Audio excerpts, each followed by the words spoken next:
আমি মাইক্রোফোনে কথা বললাম, আমি বিশাল বড় একজন আলেম, সামনে অনেকগুলো লোক বসে আছে, আমি নসিহতমূলক কথাবার্তা বললাম, বিরিয়ানি খেলো, সবাই বাসায় চলে গেল, কিচ্ছু হবে না, কোনো লাভ হবে না।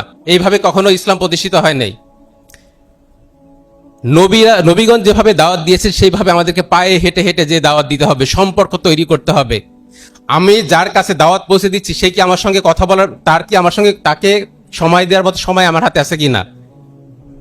আমি শুধু দাওয়াত দিয়ে গেলাম, আমার সঙ্গে দেখা করতে পারে না একজন রিকশাওয়ালা, আমার সঙ্গে দেখা করতে পারে না একজন দোকানদার, হবে না। আমি যেখানে আছি সেখান থেকে আমার দাওয়াত শুরু করব, সেই দাওয়াত আমরা আবার সেই কথাটাই বলা শুরু করব যে আল্লাহকে একমাত্র ইলাহ হিসাবে গ্রহণ করে নেন। প্রথমেই বলবো না যে ভাই নামাজ পড়েন। যে আল্লাহকে একমাত্র ইলাহ হিসাবে গ্রহণ করেনি তার নামাজ পড়ে লাভ কি? তার জাকাত দিয়েই বা লাভ কি? হজ করেই বা লাভ কি?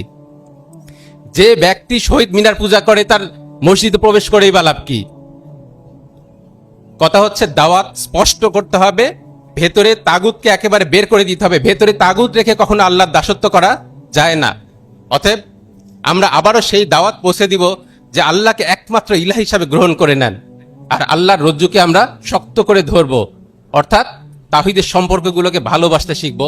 তবেই আল্লাহ সুবহানাহু ওয়া তাআলা আমাদেরকে তার দ্বীনের জিম্মাদারি দিবেন। আল্লাহ আমাদেরকে ক্ষমা করুন।